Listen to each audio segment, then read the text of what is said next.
इस वीडियो में हम लोग सेट थ्योरी में पढ़ने वाले हैं फाइनाइट सेट और साथ ही साथ इनफाइनाइट सेट के बारे में। यानी कि हम लोग समझेंगे कि फाइनाइट सेट क्या होता है और इनफाइनाइट सेट क्या होता है विथ एग्जांपल्स। कंसंट्रेट होकर आप देखते रहिएगा। एक तरफ जो है हम मेजर करते हैं फाइनाइट सेट और एक तरफ जो लिखते हैं इनफाइनाइट सेट। तो आइए जो है सबसे पहले हम बात करते हैं फाइनाइट सेट। नाम से ही क्लियर है कि फाइनाइट यानी कहने का मतलब हुआ कि एक ऐसा सेट जिसमें नंबर ऑफ एलिमेंट फाइनाइट हो, यानी नंबर ऑफ एलिमेंट लिमिटेड हो। यानी ऐसे समझिए कि नंबर ऑफ एलिमेंट को काउंट किया जा सकता है, उस सेट को हम लोग क्या बोलते हैं, तो फाइनाइट सेट बोलते हैं।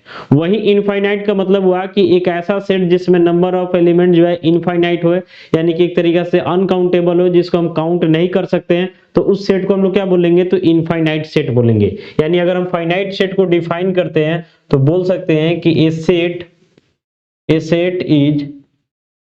said to be a set is said to be finite if it has finite number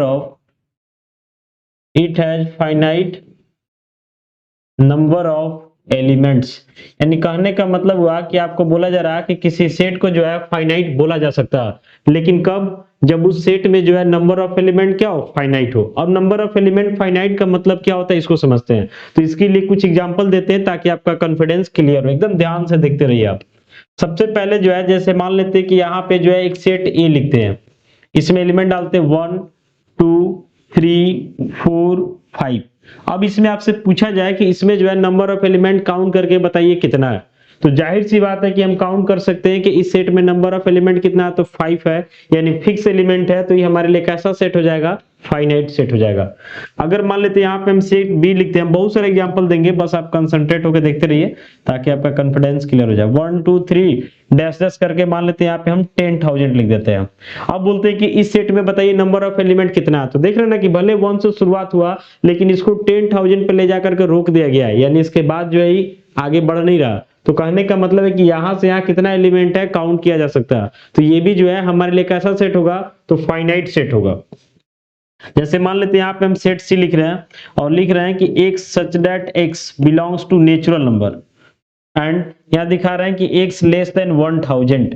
यानी कहने का मतलब हुआ कि आपको बताया जा रहा है कि x कैसा नंबर है, तो नेचुरल नंबर है, और बताया जा रहा है कि उस नेचुरल नंबर का वैल्यू जो है 1000 से लेस है। तो जाहिर सी बात है कि फिक्स कर दिया गया कि 1000 से लेस ही रहना। तो यहाँ पे काउंट किया जा सकता है कि कितना नेचुरल नंबर बनेगा, यानी हमारे लिए फाइनाइट सेट हो जाएगा।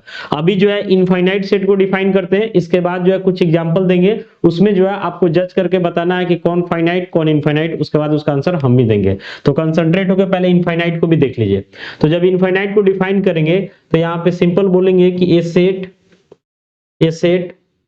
Is said to be a set is said to be infinite if it has infinite number of elements,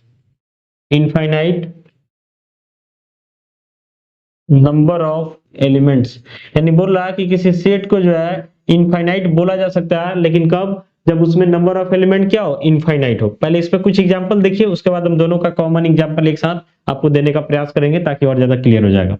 जैसे यहाँ पे हमें एक सेट लिख रहा है, मान लेते हैं n का मतलब हुआ कि आप बोल सकते हैं कि सेट ऑफ नेचुरल नंबर है।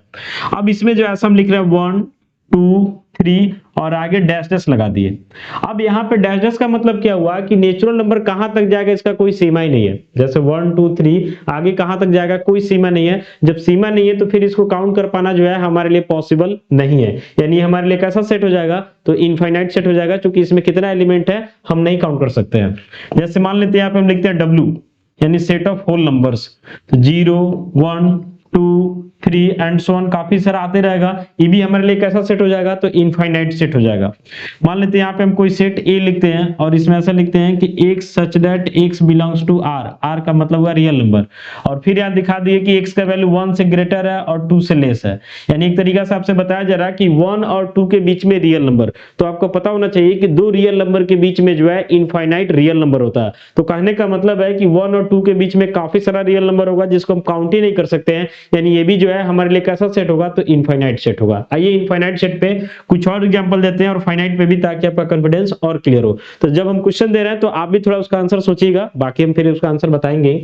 जैसे मान लेते हैं कि यहाँ पे जो पहला क्वेश्चन दिया जा रहा है आपसे कि जैसे एक सेट ए कर दिया गया और तब यहाँ पे बोला जा रहा है कि the collection of vowels in the English alphabet. Question लिख दिया, आप अपने मन में आंसर सोचिए, फिर हम बता रहे हैं।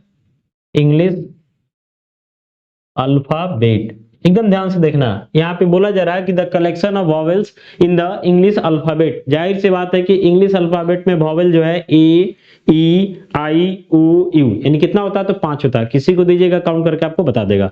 तो कहने का मतलब है कि कैसा सेट होगा, तो ये आपका जो है फाइनाइट सेट हो जाएगा। कैसा सेट हो जाएगा, तो फाइनाइट होगा। कारण है कि यहाँ पे नंबर ऑफ एलिमेंट फाइनाइट है, इसको काउंट किया जा सकता है। अगला एग्जांपल देखिए, जैसे मान लेते हैं यहाँ पे बी जो है आपका एक सेट हम बना करके दे रहे हैं और यहाँ पे हम लिख रहे हैं the collection of all peoples of India, यानी इंडिया के जितने भी पीपल्स हैं, जितने भी लोग हैं, उनका कलेक्शन करना है। तो जाहिर सी बात है कि आप बोल सकते हैं कि इंडिया का पॉपुलेशन बहुत ज्यादा है, लेकिन ऐसा नहीं कि जिसको काउंट नहीं किया जा सकता है, यानी काउंट करना पॉसिबल है। आप इसको इनफाइनाइट नहीं बोल सकते हैं। अगर कोई डाटा ज्यादा है और काउंट करना पॉसिबल है तो उसको हम फाइनाइट में ही रखते हैं, यानी हमारे लिए कैसा सेट हो जाएगा, तो ये भी जो है हमारे लिए फाइनाइट सेट हो जाएगा, क्योंकि यहाँ काउंटिंग करना पॉसिबल है। अगला एग्जांपल दे रहे हैं, आप एकदम ध्यान से देखिए, आपके सारे डाउट को हम क्लियर कर देंगे। जैसे यहाँ पे हम बोल रहे हैं the collection of all parallel lines the collection of all parallel lines, फिर यहाँ कर देते हैं parallel to x axis।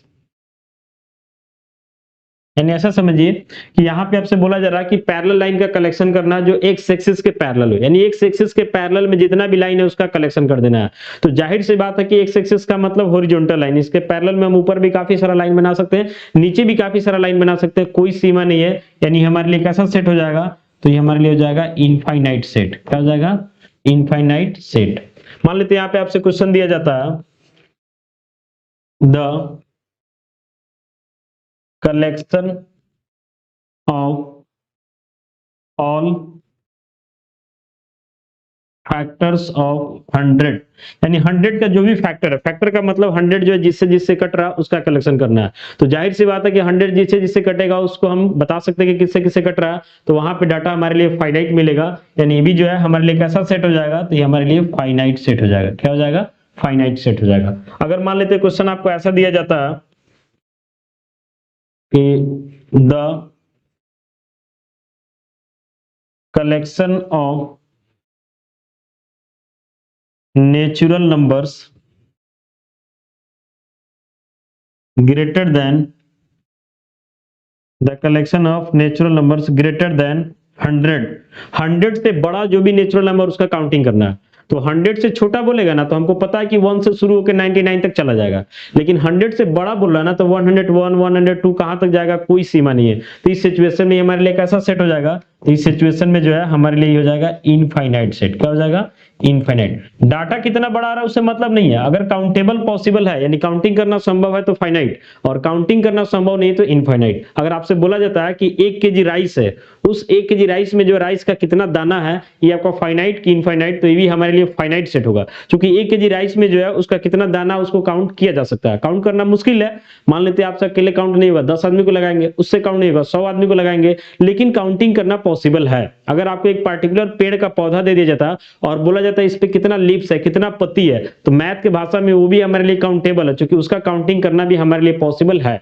अगर आपको बोला जाता है कि पूरे दुनिया में जितना भी लिविंग ऑर्गेनिज्म है उसका काउंट कर दीजिए, मुश्किल तो बहुत ज्यादा है, मतलब काम करने में जो बहुत ज्यादा कठिनाई आएगा, लेकिन इम्पॉसिबल नहीं है। यानी सभी लोग जो है इस पे लगे और भी हम लोग साइंटिफिक तरीके से काम करें तो यहाँ कलेक्शन करना हमारे लिए पॉसिबल है। तो ये भी जो है हमारे लिए क्या हो जाएगा, फाइनाइट सेट हो जाएगा। अगर आपको बोला जाए कि आपके बाल में जो है कितना बाल है इसको काउंट करके बताइए। मैथ के भाषा में ये भी फाइनाइट होगा। कैसे? तो मान लेते हैं कि बाल को हम छील लेंगे और थोड़ा थोड़ा करके काउंट कर लेंगे। अकेले नहीं होगा तो 100 आदमी को लगाएंगे, 100 आदमी से नहीं होगा 1000 आदमी को लगाएंगे, सब लोग थोड़ा थोड़ा काउंट करेगा, सभी डाटा को जोड़ लेंगे, पता चल जाएगा कि हमारा क्या है, एक फिक्स डाटा यानी कि फाइनाइट सेट हो जाएगा। तो कहने का मतलब है कि मैथ में फाइनाइट और इनफाइनाइट का मतलब सीधा से यही है कि अगर डाटा काउंटिंग होना पॉसिबल है तो फाइनाइट, और काउंटिंग होना पॉसिबल नहीं है तो इनफाइनाइट। जैसे मान लेते हैं कि आपको एक लाइन सेगमेंट दे दिया जाता है और बोला जाता है इस लाइन सेगमेंट में बताइए नंबर ऑफ पॉइंट, तो ये नंबर ऑफ पॉइंट का कोई सीमा नहीं है, तो ये हमारे लिए कैसा सेट हो जाएगा, तो इनफाइनाइट सेट हो जाएगा। तो समझ गए कि फाइनाइट क्या होता है, इनफाइनाइट क्या होता है। बाकी आप कमेंट करके अपना सजेशन दीजिएगा।